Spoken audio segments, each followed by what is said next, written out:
The autumn sun cast long shadows across the bustling streets of a middle-class neighborhood in Springfield, where apartment buildings stood like silent witnesses to the lives unfolding within their walls.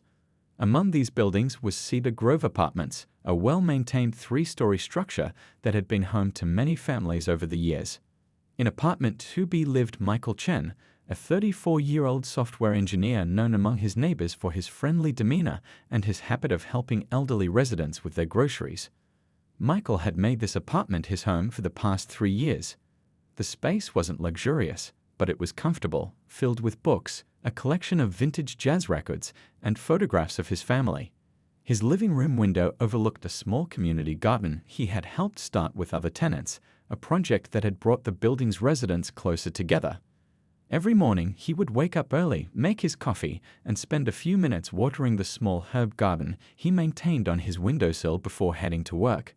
His rent payments were always on time, and he had developed a warm relationship with the previous owner, Mrs. Thompson, an elderly widow who treated her tenants like family. But life at Cedar Grove was about to change. One crisp morning, while Michael was working from home, an official notice appeared in everyone's mailbox. Mrs. Thompson had decided to sell the building due to health concerns. The news spread quickly through the building, creating ripples of uncertainty among the tenants who had grown comfortable in their homes. The new owner was Harold Parker, a 65-year-old real estate investor who had made his fortune buying and modernizing old properties across the city. His reputation preceded him. Some called him a businessman with traditional values, while others whispered about his less savory practices. But few were willing to speak up, knowing his connections in the local real estate market. When Harold first visited Cedar Grove for an inspection, he moved through the building like a storm cloud, his expensive suit and stern expression creating an immediate barrier between him and the tenants. Michael, always one to give people the benefit of the doubt, had tried to welcome him with a friendly smile and a handshake. "Good morning, Mr. Parker. I'm Michael from 2B. The garden downstairs is a community project we started a few years ago. We'd love to hear your thoughts on possibly expanding it," Michael had said, extending his hand. Harold had looked at Michael's outstretched hand for a moment too long before giving it a brief, dismissive shake. His eyes had narrowed slightly, and his response was curt. "We'll see about that. Things are going to be different around here." Those words hung in the air like a bad omen. Within weeks, small changes began creeping into their daily lives. The building's maintenance schedule, once reliable, became erratic. The community bulletin board, where residents had shared notices and organized gatherings, was removed without explanation. The gardening tools that were kept in a shared storage space mysteriously disappeared. Michael started noticing other concerning patterns. While Harold would personally attend to maintenance requests from certain tenants, his requests were consistently ignored or delayed. The sink in his kitchen had been leaking for 2 weeks, despite multiple maintenance requests. When he tried to follow up in person, Harold always seemed to have an excuse ready. "You know how busy things are," Harold would say, not quite meeting Michael's eyes. "We have to prioritize certain situations." Michael, being methodical by nature, began documenting everything. He took photos of the maintenance issues, saved copies of his requests, and recorded dates and times of his interactions with Harold. He even started a group chat with other tenants who had noticed similar patterns in how they were being treated. One evening, while checking his mailbox, Michael ran into his neighbor, Mrs. Rodriguez, an elementary school teacher who lived down the hall.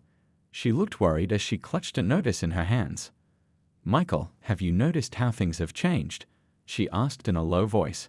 "Last week, my cousin wanted to apply for the empty unit on the first floor.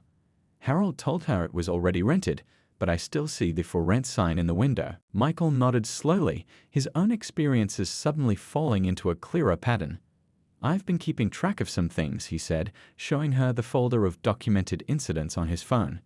"It seems like certain people are having a very different experience here than others." As they talked, Harold emerged from his office at the end of the hall. Seeing Michael and Mrs. Rodriguez talking, his face darkened. He walked toward them, his footsteps echoing in the quiet hallway. "Is there a problem here?" he asked, his voice carrying an edge that made Mrs. Rodriguez take a step back. "No problem," Michael replied calmly, though his heart was racing. "We were just discussing some maintenance issues." Harold's eyes narrowed. You know, Chen, if you're not happy with how I run things, there are plenty of other places you could live. The threat was thinly veiled, but Michael stood his ground. I've been a good tenant for 3 years, Mr. Parker. I pay my rent on time, I help maintain the building's community, and I have a legal lease. Harold's face reddened slightly. Legal lease or not, I have ways of dealing with troublemakers. Don't test me. As Harold stormed off, Michael and Mrs. Rodriguez exchanged worried glances. The confrontation had lasted only moments, but it had confirmed their fears about the direction things were heading. That night, Michael sat in his apartment, looking out at the city lights while jazz played softly in the background. The home he had carefully built here, the community he had become part of, all of it felt suddenly fragile. He thought about his parents, who had faced similar situations when they'd first immigrated, and how they had always taught him to stand up for what was right, but to do so wisely. He picked up his phone and started typing out an email to a local housing rights organization, attaching his documented evidence. As he did so, he noticed a new message from an unknown number. Mr. Chen, my name is Thomas Parker. I'm Harold's son, and I think we need to talk. Michael stared at the message for a long moment, his finger hovering over the reply button. Outside, the streetlights flickered on one by one, casting long shadows across his apartment walls. The situation was about to take an unexpected turn, and Michael could only hope it would be for the better. This was no longer just about a lease or an apartment. It was about standing up against prejudice, about protecting a community, and about showing that sometimes the most important battles are fought not with loud protests, but with quiet determination and unwavering dignity. As Michael finally began typing his response to Thomas, he felt a mix of anxiety and hope, the same emotions that had driven generations before him to stand their ground in the face of injustice. The tension at Cedar Grove Apartments grew thicker with each passing day. Michael found himself checking his mailbox with growing anxiety, wondering what new challenge would appear. His once peaceful home had become a place of constant stress, where every interaction with Harold Parker felt like walking on eggshells. One morning, while Michael was preparing for a virtual meeting, loud knocking echoed through his apartment. Opening the door, he found Harold standing there with a clipboard, his face set in a harsh frown. Without waiting for an invitation, Harold pushed past Michael into the apartment. "Surprise inspection," Harold announced, his eyes scanning the room critically. "I've received complaints about unauthorized modifications to the property." Michael, still in his work clothes, watched as Harold moved through his carefully maintained apartment. There were no unauthorized modifications, just the same furniture and decorations that had been there during Mrs. Thompson's ownership. The only recent addition was a small desk lamp he bought for his home office setup. "Mr. Parker, I have a work meeting in 10 minutes. Could we schedule this for later?" Michael asked politely, though his patience was wearing thin. "Your convenience isn't my concern," Harold replied, making exaggerated notes on his clipboard. "Besides, I've noticed you've been working from home a lot. The lease doesn't allow for commercial use of the property." Michael took a deep breath. "Actually, Section 8.3 of the lease specifically allows for home office use. I checked with Mrs. Thompson when I started remote work last year." Harold's face darkened at the mention of the previous owner. "Well, things are different now, and I'm seeing several potential violations here." As Harold continued his inspection, Michael noticed him taking photos of perfectly normal things: the herb garden on the windowsill, the bookshelf mounted on the wall with proper permission, even the rice cooker in the kitchen. Each photo was accompanied by aggressive note-taking and disapproving mumbles. The situation got worse when Mrs. Rodriguez from next door knocked on Michael's door. She had heard the commotion and came to check if everything was okay. Harold's reaction was immediate and hostile. "Tenants are not allowed to congregate in the hallways," he snapped. "Return to your unit immediately." Mrs. Rodriguez, a gentle soul who had taught elementary school for 20 years, was visibly shaken by his tone. "I was just concerned about my neighbor," she said softly. "Well, don't be. Mind your own business if you want to avoid problems with your own lease," Harold replied, his threat barely veiled. After Mrs. Rodriguez left, Harold turned back to Michael. "Your presence here is disrupting the building's harmony. I've noticed you've been talking to other tenants, spreading discontent." Michael stood his ground. Having conversations with neighbors isn't against any lease terms. We're a community here." "Community?" Harold scoffed. "This is a business, and I run it my way. Some people just don't understand how things work in this country." The comment hung in the air, its implications clear. Michael felt his chest tighten, but he kept his composure. "I was born here, Mr. Parker, and I understand exactly how things work, including fair housing laws." Harold's face flushed red. He pulled out his phone and started recording a video of Michael's apartment. "We'll see about that. I'm documenting multiple lease violations here. The unauthorized gathering of tenants, commercial use of residential property, unapproved modifications." Michael calmly pulled out his own phone and started recording as well. "I'm also documenting this interaction, Mr. Parker, for my records." The two men stood there, phones raised, in a silent standoff. Finally, Harold lowered his device and headed for the door. Before leaving, he turned back with a cold smile. "Expect formal notice of the violation soon, and Chen, remember what I said about troublemakers." After Harold left, Michael sat heavily in his chair, his work meeting forgotten. His hands were shaking slightly as he reviewed the video he'd recorded. In the background, he could hear Mrs. Rodriguez talking quietly on the phone in the hallway, her voice trembling. That evening, the building's group chat was buzzing with activity. Other tenants shared similar stories of sudden inspections and harassment. Some had received arbitrary violation notices, while others reported their maintenance requests being completely ignored. Michael was composing a detailed email documenting the day's events when his phone buzzed with another message from Thomas Parker, Harold's son. "I heard about what happened today. Can we meet tomorrow? There's a coffee shop 2 blocks from Cedar Grove. This has to stop." As Michael typed his agreement to the meeting, he noticed movement in the parking lot below his window.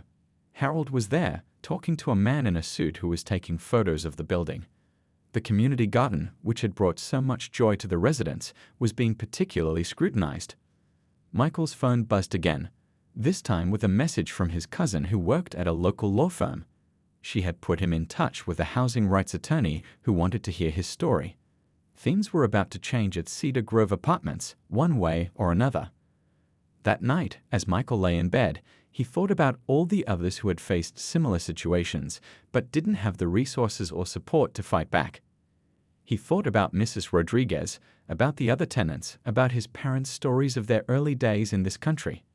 Sometimes standing up wasn't just about protecting yourself, it was about making sure others wouldn't have to face the same battles in the future. Tomorrow would bring its own challenges, but for now, Michael found comfort in knowing he wasn't alone in this fight. The community he had helped build at Cedar Grove was stronger than any one person's prejudice, and together, they would find a way to preserve it. Thomas and Michael exchanged glances across the coffee shop table as Harold's voice continued through the speaker. "These people don't understand how things work here," Harold was saying. "I need to clean up Cedar Grove, make it more suitable for the right kind of tenants." Michael watched as Thomas's knuckles turned white around his phone. After a deep breath, Thomas spoke, his voice steady. "Dad, I need to tell you something. I'm sitting with Michael Chen right now." The silence that followed was deafening. Then Harold's voice came back, cold as ice. "You're what?" "And as your son and an attorney, I'm officially informing you that your actions at Cedar Grove violate multiple housing laws. This needs to stop. You're choosing them over your own father." Harold's voice cracked with anger. "I raised you better than this." "You raised me to stand up for what's right," Thomas replied. "That's exactly what I'm doing." The line went dead. Thomas looked at Michael, his face grim. "We need to move fast. He's going to retaliate." They weren't wrong. By the time Michael returned to Cedar Grove, the atmosphere had changed dramatically. Security cameras had appeared overnight, all pointing at specific apartment doors. The community bulletin board, which had recently been restored, was gone again, replaced by a list of new building regulations. Mrs. Rodriguez was waiting in the lobby, wringing her hands. "Michael, look what they did to the garden," she said, leading him outside.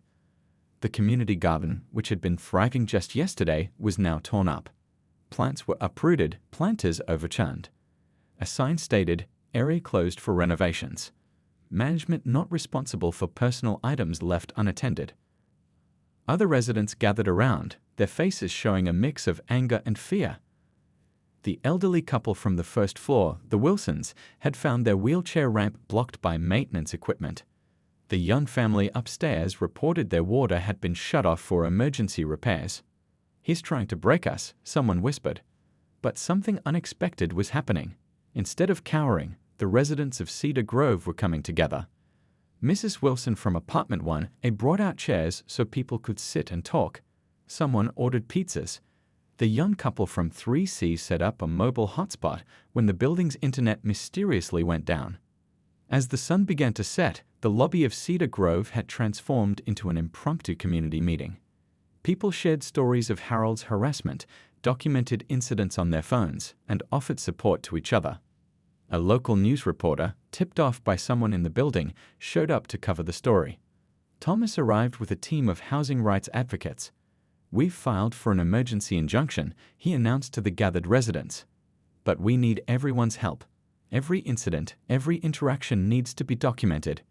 Just then, Harold burst through the front doors, his face red with fury. He stopped short at the sight of his son standing among the residents, legal papers in hand. "This is private property," Harold sputtered. "You're all trespassing." "Actually, Dad," Thomas said calmly, "the building's common areas are legally accessible to all tenants and their invited guests. And as your son and their legal representative, I'm asking you one last time. Stop this before you lose everything." Harold looked around the lobby. The news reporter was filming. Residents had their phones out, recording. His own son stood against him, backed by a community united in their stand against injustice. "You think you can win?" Harold sneered, but his voice wavered. "I have connections. I have money. And we have the law on our side," Thomas replied. "Plus something more important, we have each other." An elderly resident stepped forward, leaning on her cane. "I've lived here for 20 years, Mr. Parker. Seen owners come and go. But this is our home. We're not just tenants, we're a family." Others nodded in agreement. The reporter's camera kept rolling as more residents shared their stories. Harold's face shifted from anger to uncertainty as he realized he was no longer facing isolated individuals he could bully, he was facing a united community. "The papers have been filed," Thomas continued. "The Housing Authority is investigating. Local news is covering the story. Is this really how you want to be remembered, Dad? As the landlord who tried to destroy a community but ended up bringing them closer together." The silence that followed was broken only by the distant sound of sirens. Someone had called the police to document the property damage in the garden. Harold looked from his son to the gathered residents, then at the news camera. For the first time, a flicker of doubt crossed his face. The story of Cedar Grove was no longer just about one landlord's prejudice. It had become a testament to the power of community, of standing together against injustice. As the evening wore on, residents continued to support each other, share resources, and document everything. They knew the fight wasn't over, but they also knew they weren't facing it alone. Michael watched as Thomas confronted his father not with anger, but with determination and principle. Sometimes the strongest stand against hatred isn't loud resistance, it's quiet unity, unwavering dignity, and the courage to do what's right, even when it means standing up to your own family. The morning after the confrontation at Cedar Grove brought unexpected changes.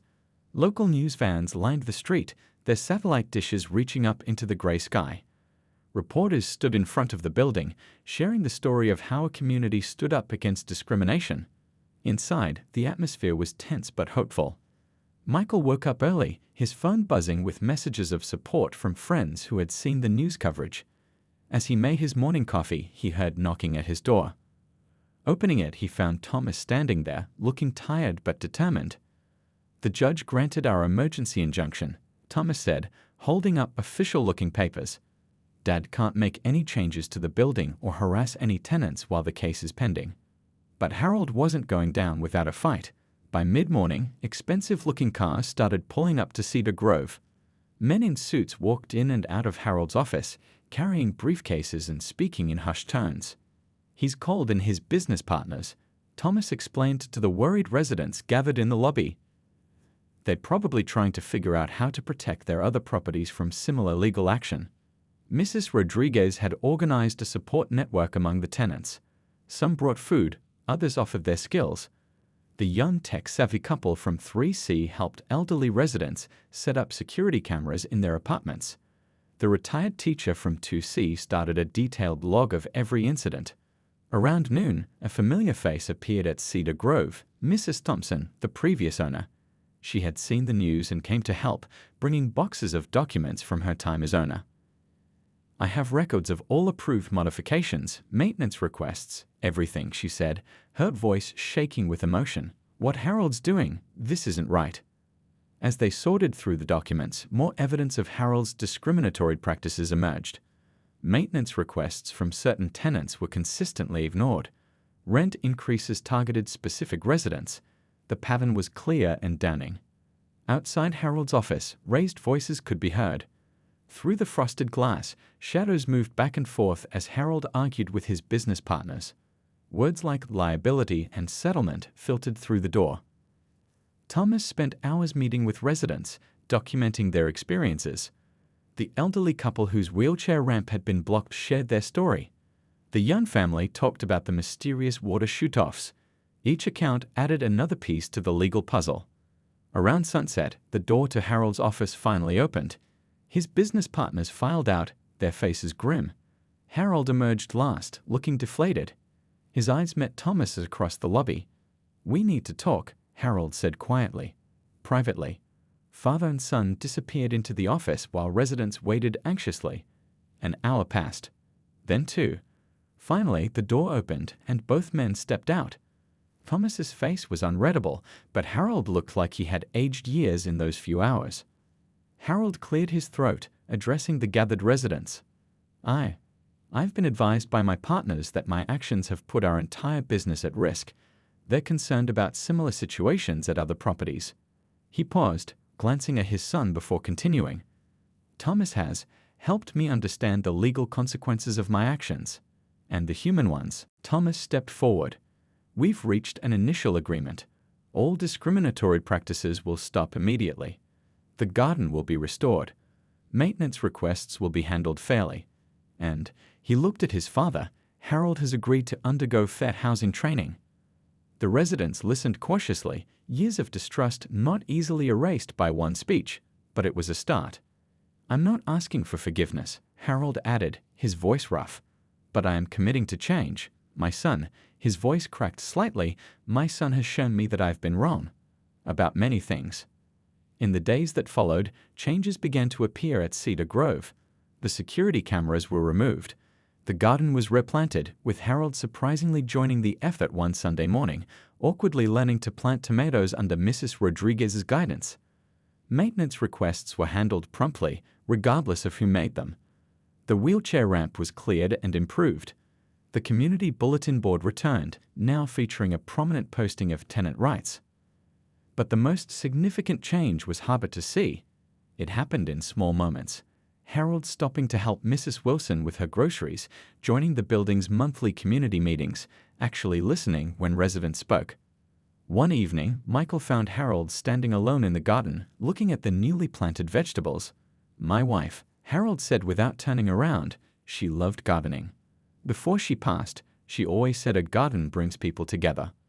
Michael stood quietly, letting Harold continue. "I got lost after she died," Harold admitted. "Started seeing enemies everywhere. Forgot what she tried to teach me about kindness."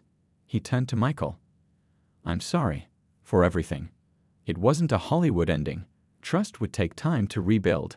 Some wounds would take longer to heal." But as Michael watched Harold and Thomas working together to improve Cedar Grove, he realized something important. Sometimes the biggest changes start with the smallest steps. The story of Cedar Grove became more than just a tale of discrimination overcome. It became a lesson about growth, about the power of standing together, and about how it's never too late to learn, to change, to become better. As Cedar Grove began its healing process, the changes weren't just physical, they ran much deeper. The transformation was most visible in the small, everyday moments that made up life in the building. One morning, about a month after the confrontation, residents woke up to find notices under their doors. Many feared the worst, memories of Harold's previous notices still fresh in their minds. But these were different, invitations to a building-wide community meeting, jointly signed by Harold and Thomas. The community room, once a stark and unused space, had been renovated. Gone were the harsh fluorescent lights and cold metal chairs. Instead, warm lighting, comfortable seating, and even a small kitchen area welcomed the residents. Pictures from the building's history lined the walls, including photos of the original garden and community events from Mrs. Thompson's time. As people filed in, there was a nervous energy in the room. Harold stood at the front, looking uncomfortable but determined. Thomas sat nearby, offering quiet support. The room filled quickly. Young families, elderly couples, singles, all the diverse faces that made up Cedar Grove. "I've been doing a lot of thinking," Harold began, his voice softer than anyone had ever heard it, "and a lot of learning. Thomas and I have been working on a new vision for Cedar Grove, but we need your input." He unveiled plans for building improvements, but these weren't the cold, corporate changes he'd initially planned. Instead, they focused on community needs. A children's play area in the garden, improved accessibility features, shared spaces for residents to gather. Mrs. Rodriguez raised her hand tentatively. "What about the families discouraged from applying here?" Harold's face reddened, but he didn't dodge the question. "We're reaching out to everyone who was unfairly denied housing. They'll have first priority for any available units." He paused. "And I'm personally writing apology letters to each one." The elderly couple from the first floor shared their story of struggling with accessibility before the renovations. Now, with the new ramps and automated doors, they could move freely. "It's not just about the changes," Mr. Wilson said, his voice emotional. "It's about feeling respected, feeling heard." As the meeting continued, more residents spoke up. Some shared painful experiences from the past months, others offered suggestions for the future. Harold listened to each one, taking notes, asking questions, showing a humility that surprised everyone. The young tech couple suggested setting up a building-wide online platform for maintenance requests and community announcements. Complete transparency, they explained. Everything tracked, everything documented. To everyone's surprise, Harold agreed immediately. No more selective responses, he promised. Every request treated equally, tracked publicly. During a break, Michael noticed Harold standing alone, looking at a photo of his late wife in the garden from years ago when Cedar Grove was under different ownership. Thomas approached his father, placing a hand on his shoulder. "Mom would be proud," Thomas said quietly. "This is what she always wanted, a real community." Harold wiped his eyes quickly. "I forgot so many of her lessons after she passed. Got caught up in the wrong things. But she always said property isn't just about buildings, it's about the people who make them home." The meeting stretched into evening, but nobody seemed eager to leave. People who had once hurried past each other in hallways now sat together, sharing stories and ideas. Mrs. Rodriguez's homemade cookies appeared, followed by dishes from other residents, turning the meeting into an impromptu potluck. As Michael watched Harold awkwardly but genuinely trying to connect with residents he'd once shunned, he remembered something his grandmother used to say: "Change doesn't always come like a storm. Sometimes it comes like a seed, growing slowly but surely, taking root in the heart." The local news came back to Cedar Grove, but this time for a different story. They covered the community garden's regrowth, the new improvements, the way a building had transformed from a place of tension to one of connection. Harold, once reluctant to speak to reporters, now openly shared his journey of learning and change. "It's not about making headlines anymore," he told them. "It's about making things right." One evening, as Michael helped plant new flowers in the garden, he found a letter in his mailbox. Inside was an official offer from Harold, a position on Cedar Grove's new resident advisory board, along with Mrs. Rodriguez and representatives from other families. The board would have real power, overseeing building policies and ensuring fair treatment for all residents. The letter ended with a personal note: "You stood up not just for yourself, but for everyone. You showed me that strength doesn't come from power over others, but from standing together. Thank you for helping me become a better person." As the sun set over Cedar Grove, residents gathered in the garden for their weekly community dinner. Harold and Thomas sat among them, no longer property owner and tenants, but members of a community. The conversations, laughter, and sharing of food painted a picture of what was possible when people chose understanding over division, growth over prejudice. As summer turned to fall, Cedar Grove's transformation became a model for other buildings in the city.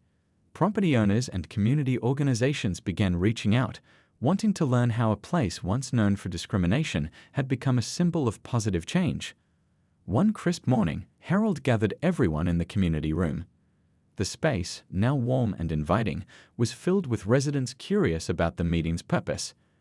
Thomas stood beside his father, both men looking more relaxed than anyone had seen them in months. "I've been approached by other property owners," Harold announced, his voice steady. "They want to know our secret, but there's no secret, it's all of you. And I think we have an opportunity to help other communities." He unveiled a new initiative, the Cedar Grove Community Project. The plan was to share their experience with other buildings, helping them create more inclusive and connected communities. But Harold made it clear, this wouldn't be him lecturing others. He wanted residents to share their stories, their struggles, and their triumph. Mrs. Rodriguez spoke first, describing how the building had changed. "6 months ago, I was afraid to check my mail," she said. "Now I help organize building events. My voice matters here." The elderly couple shared their story of accessibility improvements, showing pictures of the old building compared to the new accommodations. "It's not just about ramps and automatic doors," Mrs. Wilson explained. "It's about dignity." As residents shared their experiences, a documentary filmmaker who lived on the 3rd floor had been quietly capturing these moments. She showed a short clip she'd compiled, scenes of the garden's destruction and rebirth, the community coming together, Harold's transformation from a harsh landlord to a community member. "This is more than just a housing story," the filmmaker said. "It's about how people can change when they open their hearts to understanding." Harold watched the footage, tears in his eyes. "I was that villain in your story," he admitted to the room. "But you showed me a better way. Not with hate or revenge, but with strength and unity." The Cedar Grove Community Project quickly gained attention. Local news covered their first workshop, where residents shared their experiences with other building owners and tenants. Harold spoke honestly about his past prejudices and the wake-up call he received. "I thought I was protecting property values," he told the audience. "Instead, I was destroying something priceless, community." Michael led a session on organizing residents and documenting incidents. "It's not about fighting back," he explained. "It's about standing up together with dignity and purpose." The project's impact spread. Other buildings began forming resident advisory boards. Community gardens sprouted across the city. Property owners reached out for guidance on creating more inclusive environments. One day, Thomas found his father in the garden, teaching a group of property owners about the importance of community spaces. "See these tomatoes?" Harold was saying. "They grow better when different plants support each other. Communities are the same way." The young couple from 3C developed an app inspired by Cedar Grove's experience. It helped residents document housing issues and connected them with resources and support. The app quickly spread to other buildings, creating a network of communities standing together against discrimination. During a community dinner, Mrs. Rodriguez brought out a special dessert, her famous apple pie, made with apples from the new fruit trees in the garden. As people enjoyed the pie, she shared a story about her grandmother who had faced housing discrimination decades ago. "She would be amazed to see this," Mrs. Rodriguez said, looking around at the diverse faces sharing food and conversation, not just the changes in the building, but the change in hearts. Harold stood up, looking uncomfortable but determined. "I need to share something," he said. "My wife, before she passed, she always told me that wealth isn't about money or property. It's about the lives you touch, the community you build." His voice cracked. "I forgot that for a while. Thank you all for helping me remember." The Cedar Grove story began appearing in housing rights workshops and training sessions, but it wasn't just about policies and procedures. It was about the human capacity for change, the power of community, and the importance of standing together against injustice. As the evening wound down, Michael found Thomas and Harold sitting on a garden bench, looking at old photos of the building. "You know what's amazing?" Thomas said. "This started with trying to stop something bad, but it turned into creating something good." Harold nodded, watching residents chat and laugh together in the garden. I thought I was just a property owner, he said quietly. Now I understand. We're all part of something bigger. We're neighbors, we're community, we're family. The lights of Cedar Grove glowed warmly in the evening darkness, a beacon of what was possible when people chose understanding over prejudice, growth over fear, and community over division. 1 year had passed since the confrontation that changed Cedar Grove forever. The building stood proud on its corner, the community garden now in full bloom, its flowers and vegetables a testament to what can grow when people work together. Harold sat in his office, so different now from the cold space it once was. Family photos lined the walls, including new ones of community events. On his desk sat a framed picture from last month's building celebration, Harold and Thomas surrounded by smiling residents, the Cedar Grove family. A knock at the door interrupted his thoughts. It was Michael, carrying a thick folder. As the head of the resident advisory board, he had been tracking their progress over the past year. "You should see these numbers," Michael said, spreading papers across the desk. Maintenance requests handled within 48 hours, 0 discrimination complaints, highest tenant satisfaction scores in the district. Cedar Grove is now the standard other buildings want to follow. Harold smiled, remembering how he once saw numbers only in terms of profit. But those aren't the real measures of our success, are they? They'd both looked out the window. Below, Mrs. Rodriguez was teaching a group of children from the building how to plant tomatoes. The elderly couple sat nearby, sharing stories with new residents. The garden had become more than just a space, it was the heart of their community. "We have something special to share today," Harold said, pulling out a document. "Thomas and I have been working on it for months." It was a new kind of lease agreement, one that prioritized community involvement and protected tenant rights. But more importantly, it included a legally binding commitment that Cedar Grove would always remain an inclusive, discrimination-free property, even if ownership changed in the future. "I want to make sure what happened before can never happen again," Harold explained. "Not here, not anywhere." The building's quarterly community meeting that evening was packed. Residents new and old filled the room, along with representatives from other buildings interested in their success story. The documentary filmmaker had completed her project, and tonight would be its first screening. As the lights dimmed, the story of Cedar Grove unfolded on screen. There were difficult moments to watch. The discrimination, the fear, the confrontations. Harold shifted uncomfortably in his seat during these scenes, but Thomas squeezed his shoulder supportively. Then came the transformation. The footage showed the community coming together, the garden being rebuilt, Harold's gradual change from adversary to advocate. The film captured small moments that told the larger story. Harold helping an elderly resident with groceries, joining community dinners, learning everyone's names and stories. When the lights came up, there wasn't a dry eye in the room. Mrs. Wilson stood up slowly, leaning on her cane. "A year ago, I was afraid to check my mail," she said. "Now I wake up every morning thankful to be part of this family." Harold stood to address the room, his voice thick with emotion. "When I bought this building, I thought I was investing in property. Instead, I invested in people, in community, in humanity. And that has been the best investment of my life." He announced the new lease agreement, explaining how it would protect the community they'd built. "This isn't just about Cedar Grove anymore," he said. "It's about showing what's possible when we choose understanding over fear, when we see each other as neighbors instead of strangers." Thomas shared news about other buildings adopting their model. The Cedar Grove Community Project had helped transform 5 other properties in the city, with more joining every month. Their story had even caught the attention of housing rights organizations nationwide. The evening ended in the garden, now lit with strings of warm lights. Residents shared food and stories, children played among the flowers, and the sound of laughter filled the air. Harold watched it all, standing next to Thomas. "Your mother would be proud," Michael said, joining them. "Of both of you." Harold nodded, watching Mrs. Rodriguez teach a new resident's child how to water the plants. "She always said a building is just walls and windows until people make it a home." I finally understand what she meant. As the stars appeared above Cedar Grove, the garden glowed with warmth and life. The building stood as a beacon of hope, proof that change is possible, that communities can heal, and that it's never too late to learn, grow, and become better. The story of Cedar Grove wasn't just about overcoming discrimination, it was about the power of standing together, about how one person's courage can inspire others, and about how even the hardest hearts can soften when touched by understanding and acceptance. And as the community gathered in their garden, sharing food and friendship under the evening sky, they knew they had created something precious, not just a place to live, but a true home where everyone belonged. The end.